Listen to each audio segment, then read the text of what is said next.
Welcome to Monk's Temple. Let's begin with a simple feeling. It's a quiet Tuesday evening, and you're sitting in your living room. Your phone is in your hand, a dark mirror reflecting your face back at you. You scroll through a feed of moments you're not a part of.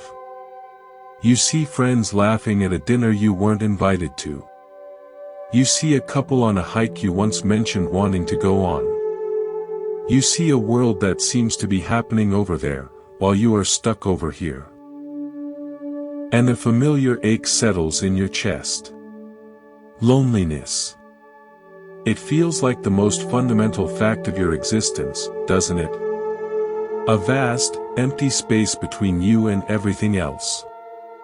You are the solitary planet, and everyone else is a distant, twinkling star. The solution, we're told, is to build a faster rocket. To send more signals.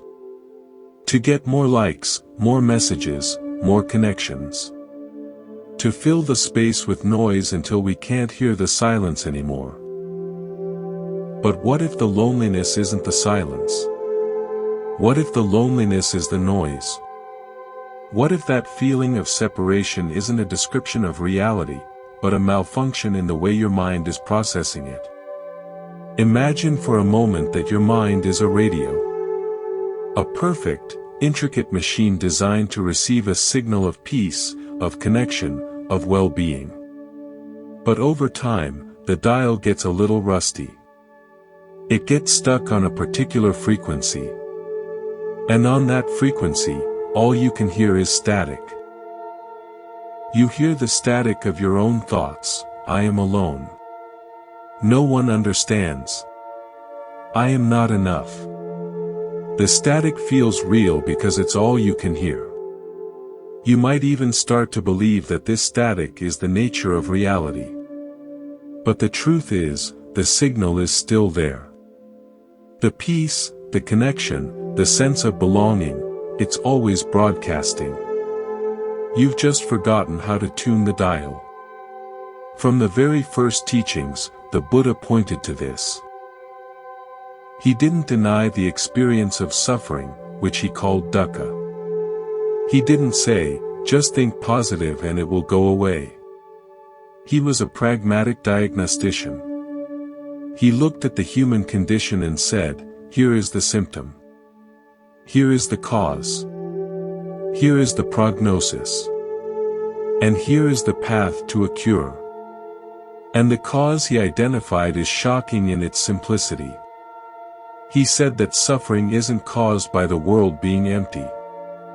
It's caused by the mind's endless, frantic attempt to feed. We usually think of feeding as something we do with our mouths. But the Buddha saw that we have other, more subtle mouths. The mind feeds on contact. It feeds on sensations. It feeds on attention. It feeds on identity. Think about it. When you get a notification, there's a little hit of something, isn't there? A tiny burst of energy. Someone saw you. Someone acknowledged you. You existed for a moment in their awareness. The mind chews on that. It's a small meal. But it's never enough.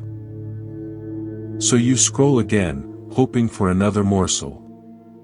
This is the mind's hunger. And when the hunger is intense, and the food is scarce, we give that feeling a name. We call it loneliness. So the solution Buddhism offers isn't a better, more efficient way to feed. It's not a faster rocket or a louder signal. It's understanding the mechanism of hunger itself. It's learning how to turn the dial away from the static. Before we go deeper into understanding this mechanism, if you find value in these ancient teachings applied to our modern lives, please take a moment to subscribe to Monk's Temple. It's a simple gesture, but it tells us that this signal is reaching you, and it helps us continue to broadcast. Just click the button below. Thank you. Now, A very common idea in modern spiritual circles is that the cure for loneliness is to realize that we are all one. That the separation is an illusion, and underneath it all, we are a single, unified consciousness. It's a beautiful, comforting thought. Like all the drops of water in the ocean finally realizing they are the ocean. But is it true? And more importantly, is it useful?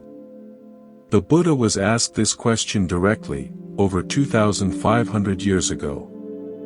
A Brahmin came to him and asked, "Is everything a oneness?" The Buddha was silent.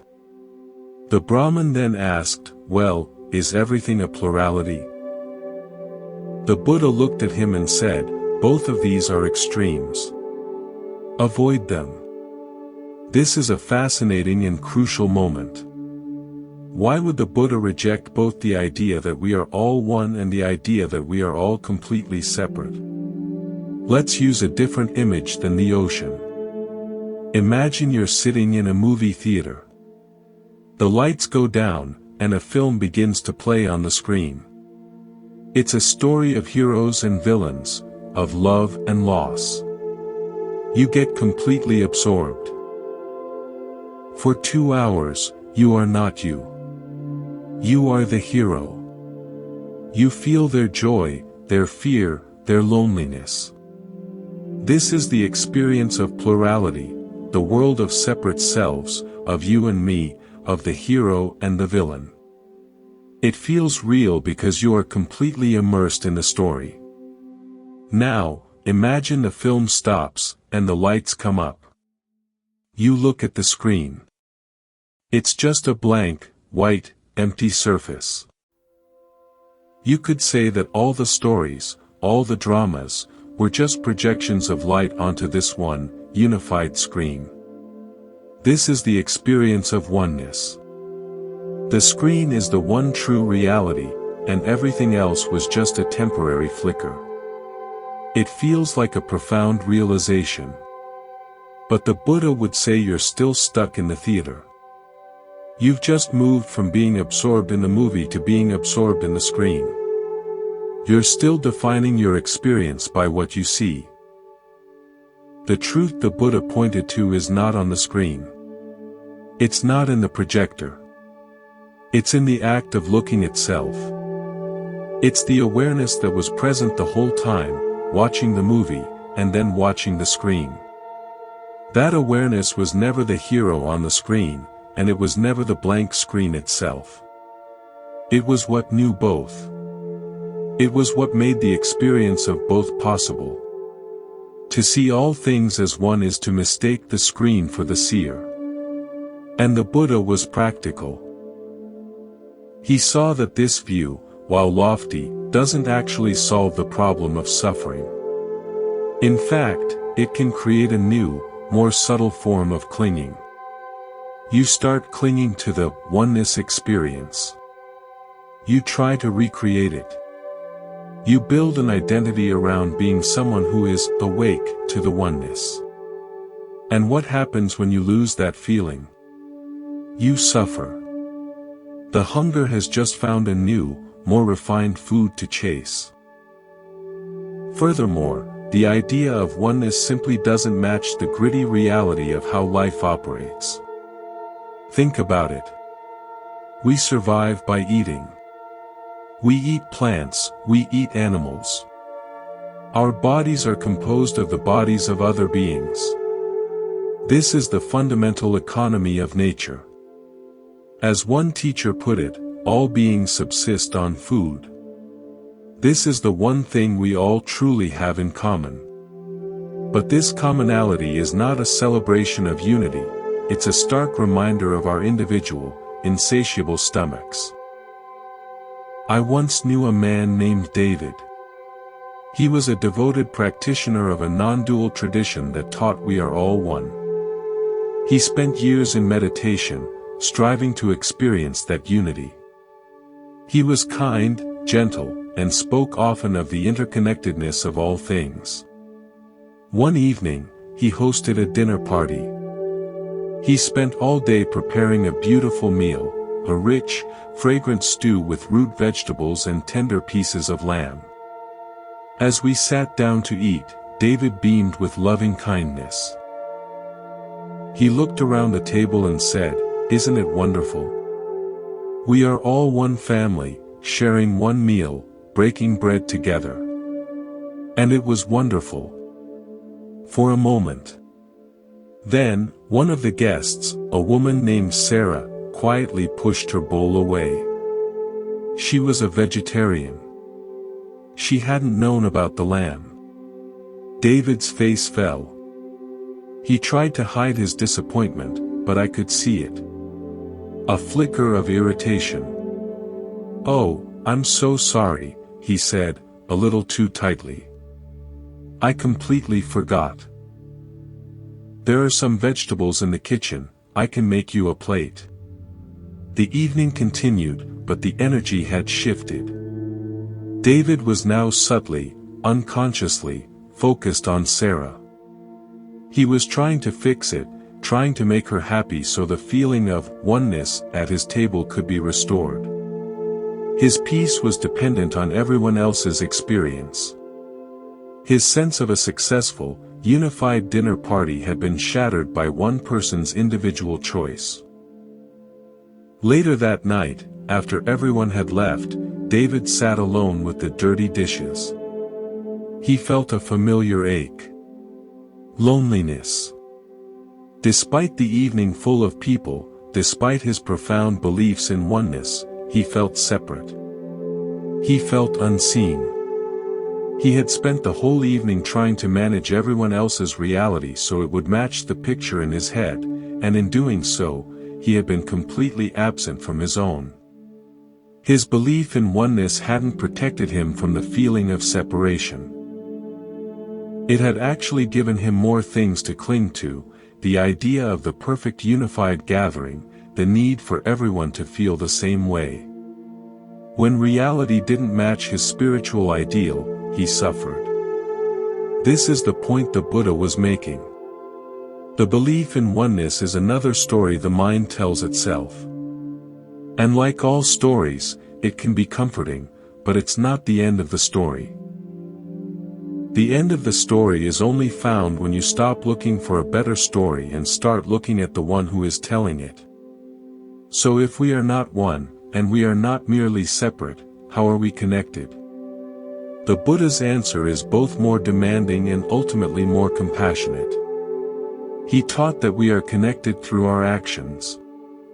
The Pali term is kamabandhu, meaning related through our actions. We are not connected by what we are, but by what we do. This shifts the entire framework. It moves us from a fixed state of being to a dynamic process of doing. You are not a drop in the ocean, and you are not a wave on the ocean.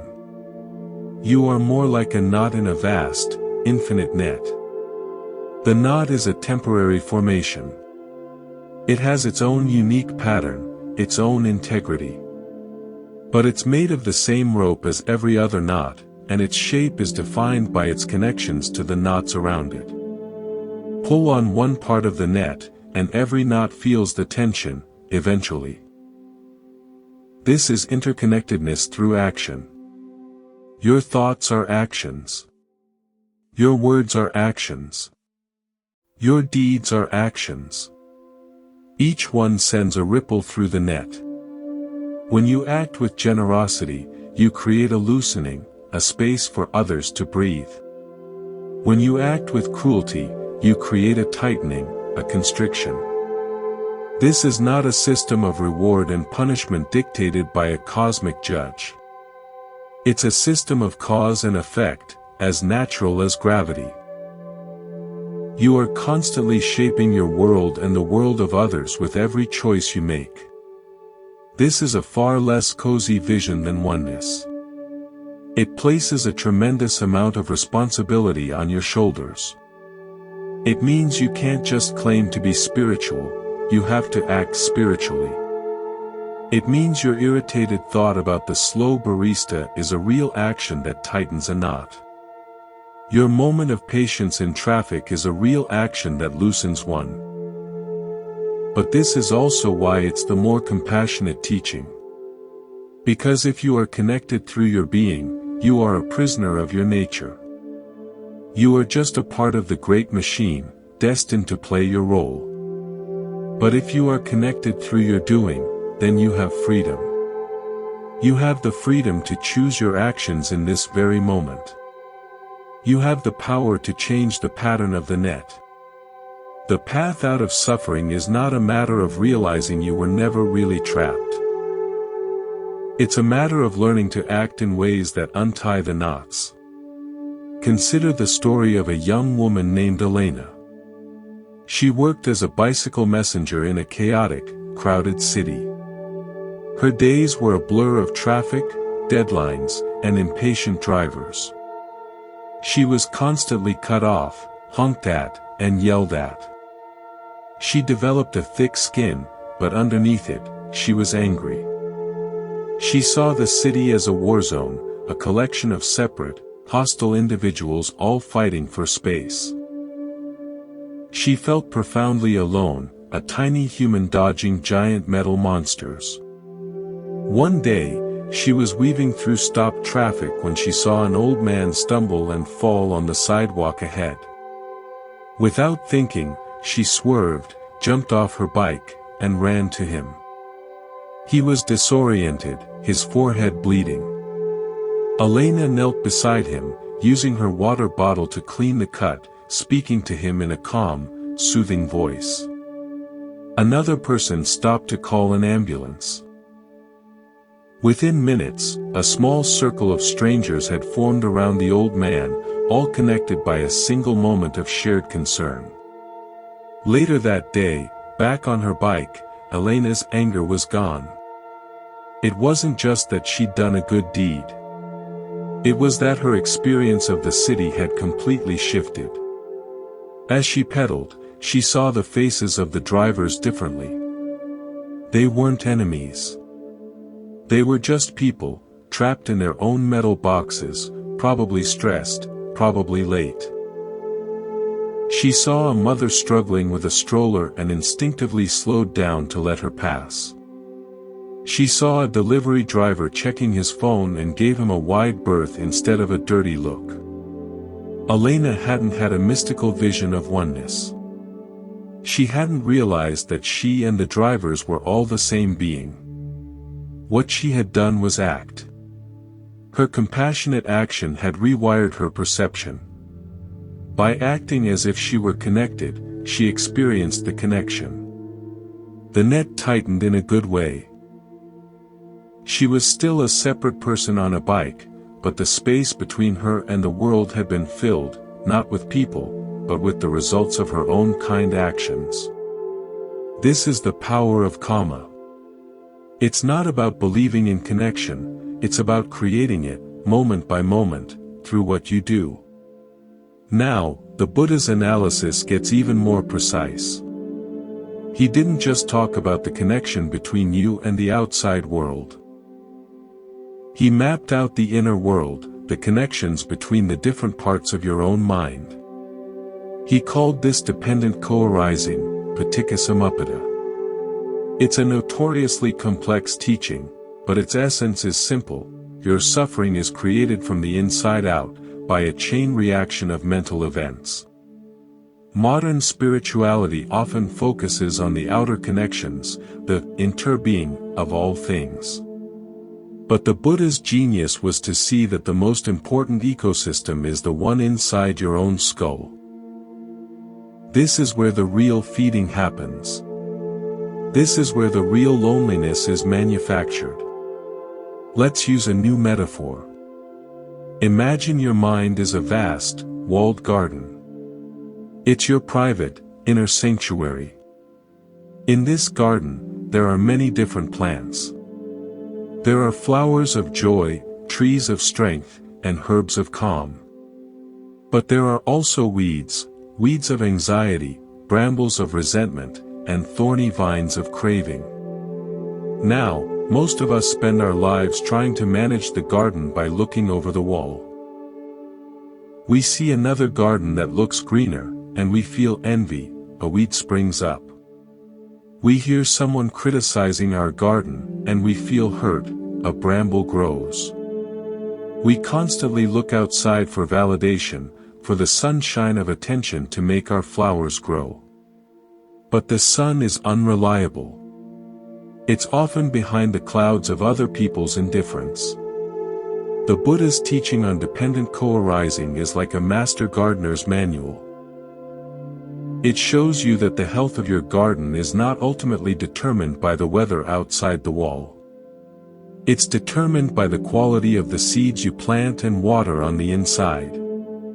It's about understanding the internal irrigation system. The chain reaction goes something like this. It begins with contact. A sensation arises, a pain in your knee, a beautiful sound, a memory of an old argument.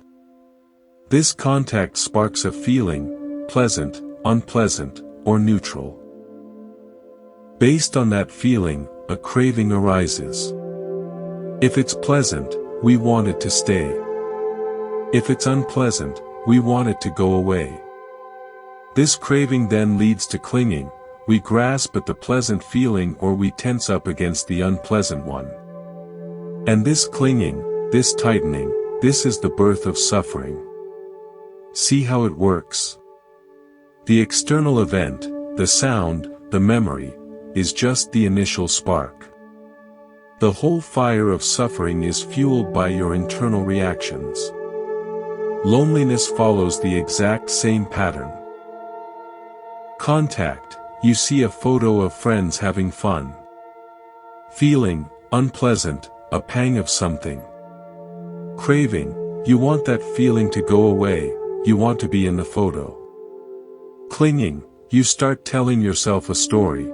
I'm not loved, I'm forgotten, everyone is having fun without me. And there it is, the full-blown experience of loneliness, burning brightly in your garden. The point is, the friends in the photo didn't create your loneliness. They just provided the spark. The fuel was already there, inside you. The solution, then, is not to build a higher wall so you can't see any other gardens. The solution is to learn how to manage the fuel. It's to see the chain reaction as it's happening and to interrupt it. I once spent time with an elderly monk in a small forest monastery in the mountains. He was in his 80s, frail, and lived in a tiny hut at the edge of the property. He had no visitors. His only possessions were his robes, an alms bowl, and a small, hand-cranked radio. I asked him once if he ever got lonely. He smiled and pointed to the radio. When I first came here, many years ago, I brought this radio. At night, I would crank it and listen to the news, the music, the voices. It made me feel connected to the world. It filled the silence. He paused, his eyes twinkling. But one night, the crank broke. I couldn't fix it. The first few nights were very hard. The silence felt like a heavy blanket. I felt the absence of the voices acutely. This, I realized, was loneliness. So what did you do? I asked. I sat with the silence, he said. I didn't try to fill it. I just listened to it. And as I listened, I began to hear things I had never heard before. The sound of the wind in the bamboo. The distant call of a night bird. The sound of my own breath. The silence wasn't empty. It was full. It was full of the world. He looked at the broken radio on his little shelf. That radio was my craving. It was my attempt to feed on the world outside. When it broke, I thought I would starve. But instead, I learned to feed on what was already here. The mind is like that. It thinks it needs the noise of the world to survive. But when the noise stops, you realize you were surviving on junk food. The silence is a feast. This old monk had discovered the essence of dependent co-arising. The contact, the absence of radio noise, led to an unpleasant feeling. The craving was to turn the feeling back into something pleasant by fixing the radio or finding another distraction. But instead of following the craving into clinging and suffering, he interrupted the chain. He turned his attention away from the absence of external noise and towards the presence of internal and environmental sound. He changed the contact. By doing so, he transformed the entire experience. The loneliness, which was just a chain reaction of mental events, dissolved. So how do we learn to interrupt this chain? How do we stop feeding on the unreliable junk food of external contact and start accessing the feast that is always present? The Buddha's answer is meditation. But not meditation as it's often portrayed, just a relaxation technique or a way to watch your thoughts float by like clouds. He taught meditation as a skill, a way of training the mind to generate its own food. He called this inner food jhana, or concentration. Think of it like this. You've been a beggar your whole life, going from door to door, hoping for scraps of attention, validation, and pleasure. Sometimes you get a good scrap, sometimes you get nothing, and sometimes you get yelled at. Your mood, your sense of self-worth, your very sense of existence depends on what you get from the outside. This is the life of the hungry ghost, a common image in Buddhism for the unawakened mind. Meditation is the process of learning a new skill. It's learning how to plant your own garden, to grow your own food, to become self-sufficient. You sit down, close your eyes, and bring your attention to the breath. At first, it's boring. The breath is a bland, unexciting scrap. Your mind, the old beggar, wants to run back to the familiar doors of planning, reminiscing, and worrying. But you gently, patiently, bring it back. And something begins to happen. As you stay with the breath, it starts to reveal itself. You notice it's not just one thing. There's the sensation of the in-breath, the sensation of the out-breath. There's the pause at the top, the pause at the bottom. There's a feeling of warmth, or coolness, or energy. You're not just watching the breath, you're getting to know it. You're developing a relationship with it. As this relationship deepens, the breath becomes more interesting, more nourishing. A sense of ease and calm begins to arise, not because you forced it, but as a natural byproduct of sustained attention. This ease then becomes the new object of your attention. You focus on the feeling of ease, and it grows. It deepens. It spreads through the body like a warm, gentle wave. This is the first level of inner food. It's a pleasure that doesn't depend on anything outside of you. It's a happiness that is completely self-generated. This is a revolutionary discovery. It means you have a source of well-being that is portable, reliable, and completely under your control. You can't control whether people will like you. You can't control whether you'll get that job or that compliment. But you can control whether you sit down and cultivate this inner ease. This is the end of loneliness as a fundamental condition. Loneliness is the hunger of the beggar. Concentration is the meal you learn to cook for yourself. There was once a concert pianist named Adrian. His whole identity was wrapped up in his music. He practiced for hours every day. He lived for the roar of the crowd, the feeling of connection with the audience, the validation that came with a standing ovation. His life was a constant cycle of performance and reception, of feeding on the energy of others. Then, he developed a condition in his hands. A tremor that made it impossible to play with the precision his art required. The concert stopped. The invitations stopped. The roar of the crowd faded to silence. Adrian fell into a deep depression. He felt he had lost his reason for being. He was invisible. He was alone. For months, he sat in his apartment, listening to old recordings of his performances and weeping. He was the hungry ghost, sitting outside the banquet hall of his own past. One day, a friend dragged him to a meditation class. He went reluctantly, expecting nothing. But when the teacher instructed everyone to focus on their breath, something unexpected happened. Adrian, whose entire life had been about listening, began to listen to his body in a new way. He noticed the subtle rise and fall of his chest. He noticed the faint sound of air passing through his nostrils. It wasn't music, not in the way he knew it. But it had a rhythm. It had a texture. It had a flow. He started practicing every day. He would sit for an hour, just listening to the breath.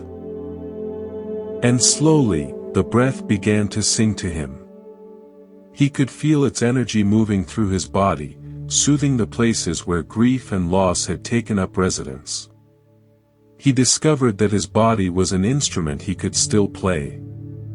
The breath was the music, and his awareness was both the performer and the audience. He never played the piano in public again. But he no longer missed it. He had found a deeper music, one that required no stage, no audience, and no validation. He had found the inner food of concentration. He told me once, "I spent my whole life trying to make beautiful sounds for other people, so they would love me. Now I just listen to the beautiful silence inside myself, and I am full." This brings us to a crucial point, the role of solitude. In our culture, solitude is often equated with loneliness. To be alone is to be a failure, to be unwanted. We flee from it, filling every empty moment with podcasts, music, and scrolling. But in the Buddhist framework, solitude is not the problem. It's the medicine. There is a profound difference between loneliness and solitude. Loneliness is a state of wanting. It's a hunger for connection, a reaching out. Solitude is a state of being. It's a resting in oneself, a contentment with what is present. Loneliness is a painful awareness of what's missing. Solitude is a peaceful awareness of what's here. The Buddha strongly recommended solitude for his monks and nuns. Not as a punishment, but as an essential part of the training. He spoke of three kinds of solitude: physical solitude, being alone; mental solitude, being free from the crowds of thoughts; and what the commentaries call solitude from your paraphernalia, freedom from the possessions of the mind, the defilements and obsessions we carry around. Physical solitude is the training ground. When you're with other people, your energy is naturally directed outward. You're reacting to them, managing their impressions, responding to their needs. It's hard to see your own mind clearly when it's constantly being bounced around by other minds. It's like trying to see the bottom of a lake when 100 people are swimming in it. When you step away into solitude, the water begins to settle.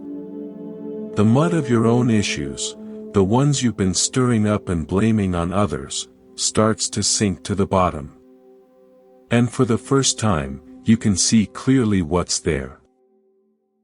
You can see the patterns of your own craving. You can see the stories you tell yourself.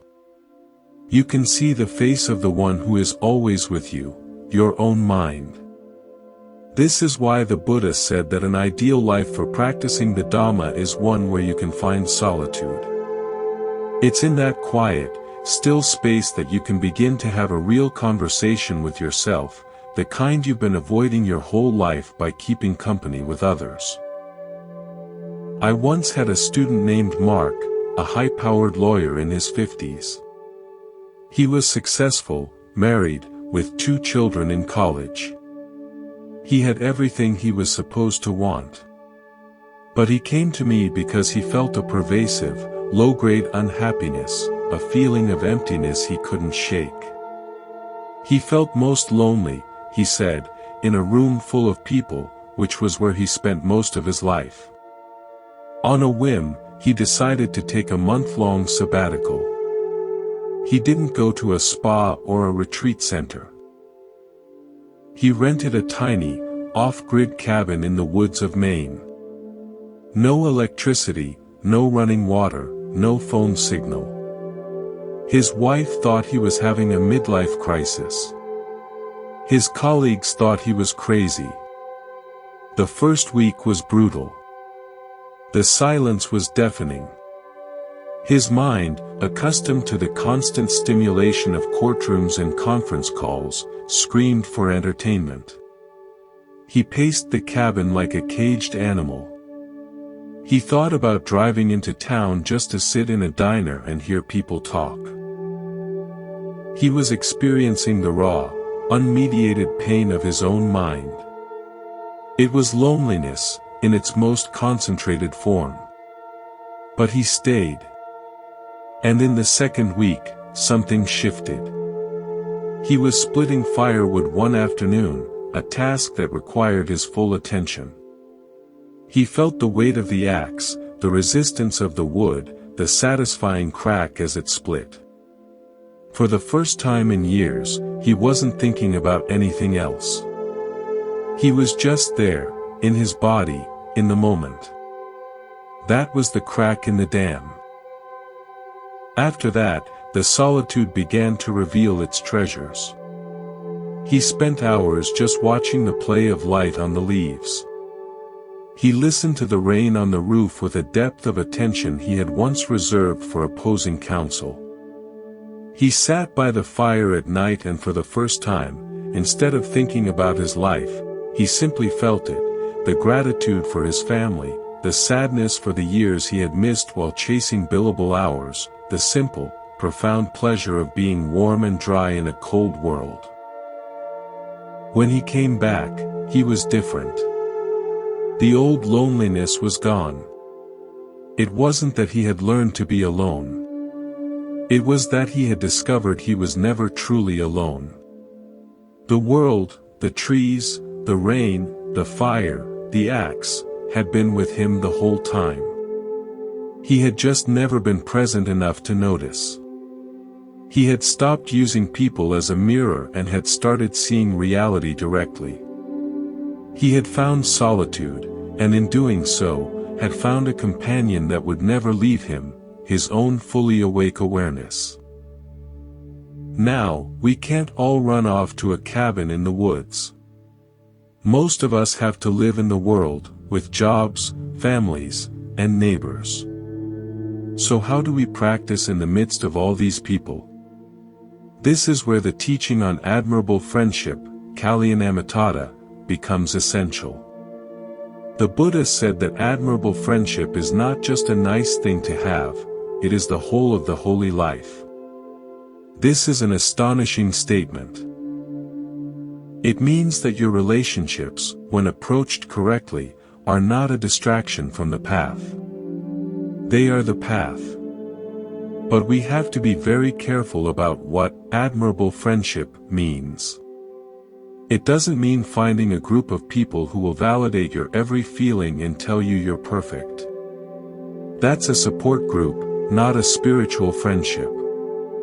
Admirable friendship is a mirror held up by someone else, reflecting back to you not your self-image, but your actions. An admirable friend is someone who embodies qualities you want to cultivate: conviction in the power of cause and effect, virtue, generosity, and discernment. Being around them is like being in a room full of clean mirrors. You can't help but see your own dust more clearly. The process has 3 parts. First, you associate with such people. You soak up their atmosphere, not passively like a sponge, but actively, with attention. You notice how they speak, how they handle difficult situations, how they treat people. As the Zen master Dogen said, it's like walking through the mist. You get wet without even thinking about it. Second, you question them. This is a lost art. We're often too shy or too proud to ask someone we admire, how did you develop such patience? Or, when you feel angry, what do you do? Asking questions is an act of humility and intelligence. It's how you learn the specific techniques and insights that have worked for someone else on the same path. Third, and most importantly, you emulate them. You take what you've observed and learned and you apply it to your own life. You try on their patience. You experiment with their generosity. This is what transforms admiration into actual practice. In a small town, there was a renowned baker named Isabella. Her bread was legendary, not just for its taste, but for the feeling people got when they bought it. She remembered everyone's name. She always had a kind word for the frazzled parents and the lonely elderly. Her bakery was a hub of warmth in the community. Across the street lived a young monk at a small urban temple. He was new to the practice, earnest but often judgmental. He saw Isabella's popularity and, frankly, he was a little jealous.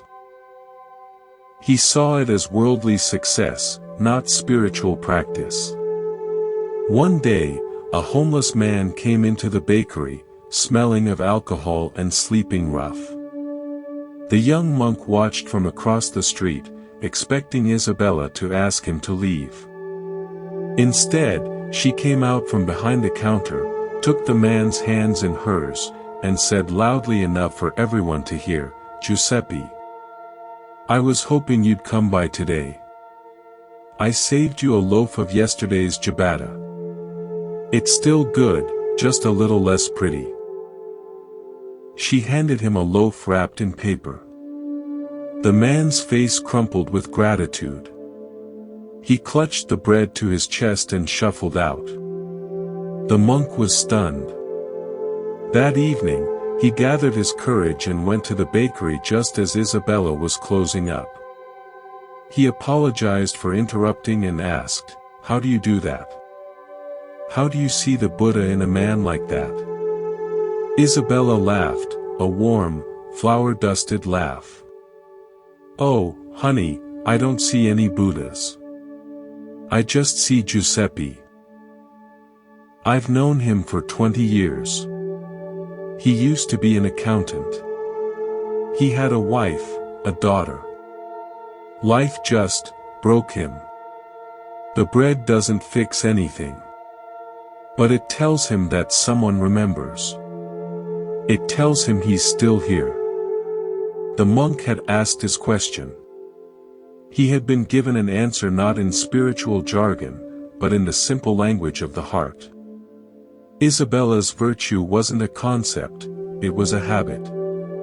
Her generosity wasn't a practice, it was a reflex. For the next few weeks, the monk watched her more closely. He saw how her patience wasn't a strained tolerance, but a genuine interest in the person in front of her. He began to emulate it. He started by simply saying the names of the people who came to the temple for food. Then he started asking them questions. He found that the more he treated them as individuals with stories, the less he judged them. Isabella's mirror had shown him his own coldness, and by emulating her warmth, he began to thaw. The practice of admirable friendship had transformed him. One of the most powerful things we can learn from the Buddha's approach is the wisdom of not knowing. Our minds are addicted to certainty. We want to know, who am I? What happens after death? Is there a God? Am I loved? We grasp at answers like a drowning man grasping at driftwood. But the Buddha said that many of these questions are not useful. They don't lead to peace. They just create more grasping, more identity, more suffering. He called these unanswered questions avyakata. Is the world eternal or not? Is the self the same as the body or different? Does a Buddha exist after death? He refused to answer them. Why? Not because he was ignorant, but because he was a master physician. If you were shot with a poisoned arrow, would you refuse treatment until you knew the name of the man who shot you, his village, his caste, and the type of wood the arrow was made from? Of course not. You would pull out the arrow. The man asking about oneness or the afterlife has been shot with the arrow of suffering. The Buddha's only concern is to pull it out. All other questions are a distraction. This is profoundly liberating. It means you don't have to have a theory of everything. You don't have to know if you're fundamentally good or bad. You don't have to figure out if you're a soul having a human experience or a human having a soul experience. All of these are just more stories, more maps. The Buddha is pointing to the territory itself, the raw experience of this present moment. The wisdom of not knowing is a radical acceptance of, I don't know, and I don't need to know. It's a willingness to sit in the mystery, to rest in the uncertainty. When you do this, you stop trying to fill the void with concepts and beliefs. You let the void be. And in that letting be, you might just discover that the void isn't empty. It's full of the only thing that truly matters, the vivid, alive, undeniable reality of this. There was once a famous cartographer named Dr. Eris Thorne. He had dedicated his life to mapping the most remote and inaccessible regions of the world. His maps were considered perfect. He could tell you the exact elevation of a mountain you would never climb and the precise course of a river you would never see. He was celebrated for his certainty. In his old age, he developed a terminal illness. As he lay in his bed, surrounded by his maps, he was consumed by a new fear. He didn't fear death, he feared the unknown. Where am I going? He would whisper to his nurse. What is on the other side? His maps were useless. They showed him everything about the world, but nothing about what was happening to him, right now, in this room. A hospice volunteer came to sit with him. She was not a scholar or a philosopher. She was just a quiet presence. One day, Dr. Thorne asked her the same question, where am I going? She didn't answer. She just pointed to the window, where a single leaf was falling from a tree, twisting and turning in the afternoon light. They watched it together in silence until it came to rest on the ground. Dr. Thorne looked at the volunteer. A strange peace settled over his face. He didn't know where the leaf had gone. He didn't know where he was going.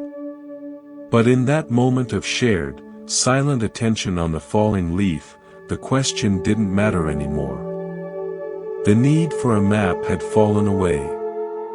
He had touched the territory. He died a few days later, peacefully. The volunteer later said that in his final days, he stopped asking questions. He just watched. The great cartographer had finally learned the wisdom of not knowing. He had put down his maps and discovered the world. We live in an age that tells us to be kind to ourselves, to accept ourselves as we are, to lower our standards and stop being so hard on ourselves. There is wisdom in this, certainly. The harsh inner critic, the voice that tells us we are worthless, is a poison. But the Buddha's path offers a more nuanced approach. It doesn't tell you to silence the inner critic. It tells you to train it. To replace the unskillful inner voice with a skillful one. The inner critic is not going anywhere. It's a function of consciousness. The question is, who is doing the criticizing? Is it your greed, saying you don't have enough? Is it your aversion, saying you're not good enough? Or is it your wisdom, gently noting where you fell short of your own highest aspirations and encouraging you to try again? The Buddha encouraged his monks to develop what he called sense of shame, hiri, and sense of fear of wrongdoing, ottappa.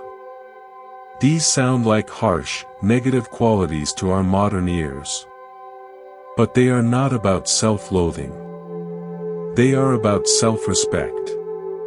It's the same feeling that prevents you from behaving badly in front of someone you deeply admire. You wouldn't want to let them down. The Buddha is saying, become that person for yourself.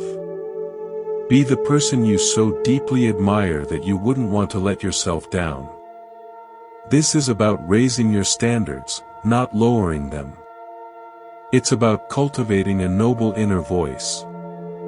Imagine the most compassionate, wise, and clear-seeing being you can conceive of. Now, imagine that being is your constant inner companion, watching your every thought, word, and deed, not with judgment, but with loving and clear-eyed attention. How would you behave? This is the practice of mindfulness and alertness. You are cultivating that inner noble one. A sculptor named Kenji was known for his exquisite, lifelike figures. He worked primarily in clay, and he had a famous rule.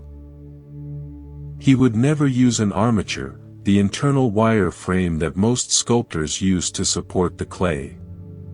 He worked purely with the clay itself, building it up layer by layer, letting the form emerge from the material. A young apprentice asked him, "But master, isn't it risky? Without the armature, the clay can sag. It can collapse." Kenji smiled. "Yes, it can. But look." He pointed to one of his finished pieces, a figure of a woman so lifelike she seemed about to breathe. "If I use an armature, the clay is just a skin over a skeleton. It's a disguise. The strength comes from the metal inside.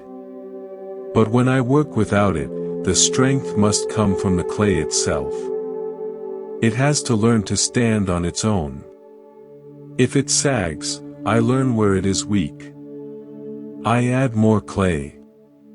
I let it dry a little. I support it from within. The process is slower, more demanding.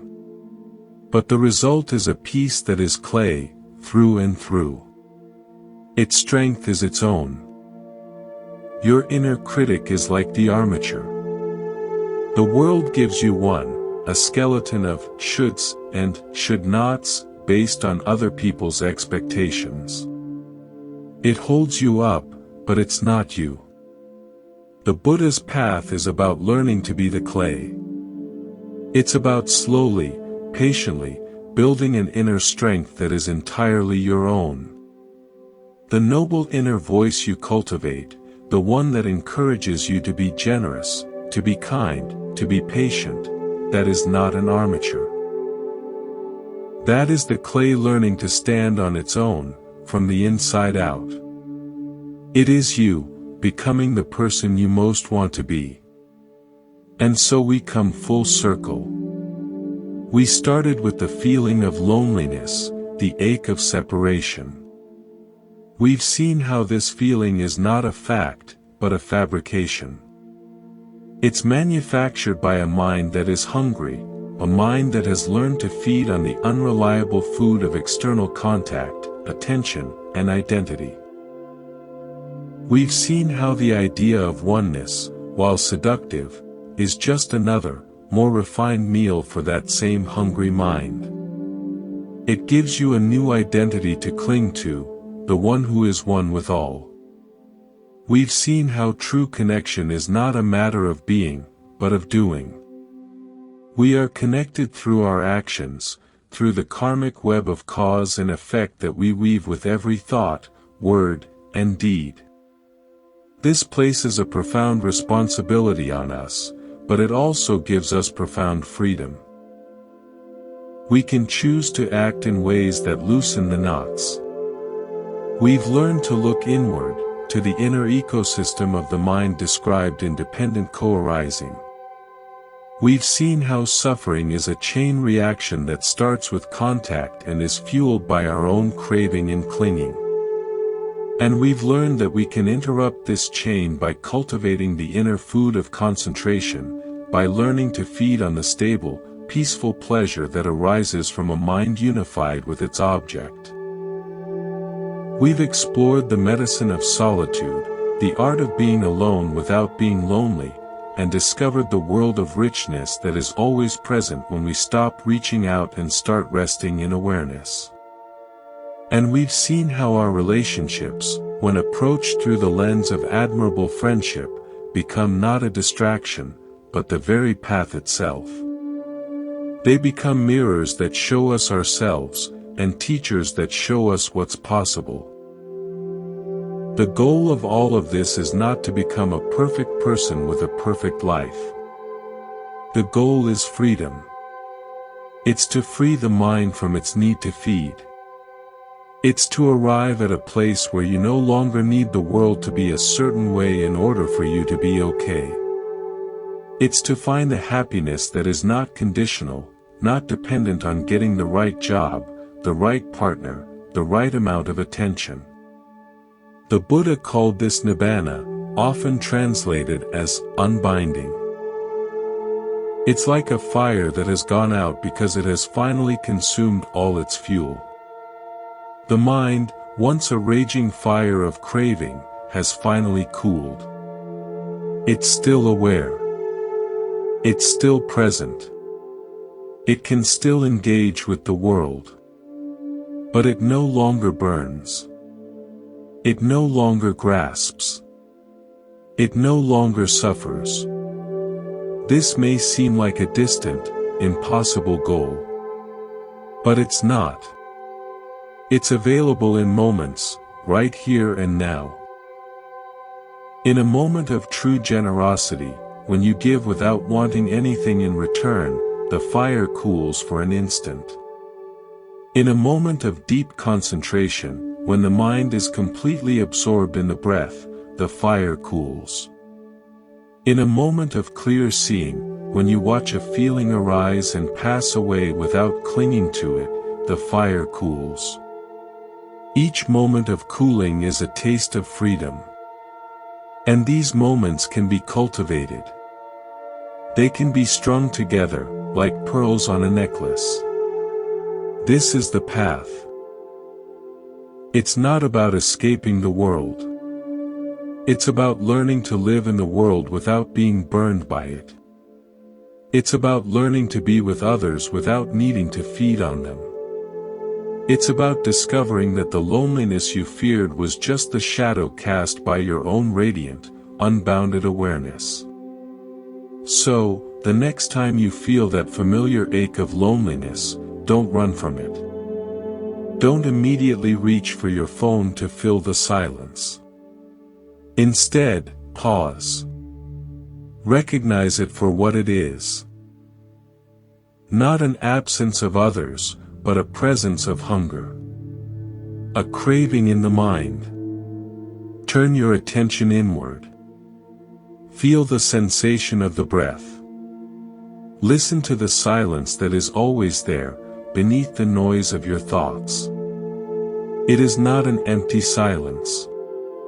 It is a fertile silence. It is the space in which all experience arises and passes away.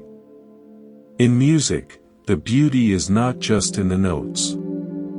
It's in the silence between the notes. That silence is what gives the music shape, meaning, and room to breathe. Your life is the same. Your thoughts, your feelings, your relationships, these are the notes. The awareness that holds them all is the silence.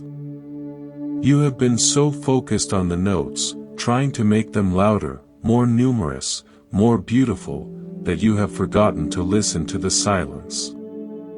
But the silence has never left you. It is your true home. It is the one companion that has been with you from the very beginning, and will be with you until the very end. It is what you are, before you are anything else. And in that silence, loneliness dissolves. Not because you have finally found the perfect companion, but because you have realized you never needed one. You are the space in which all companions appear. You are the awareness in which all love is known. You are the silence that makes all music possible. This is the end of loneliness. Not a new connection, but a homecoming. Thank you for listening. May you find peace in the silence, and may you be a source of peace for all beings.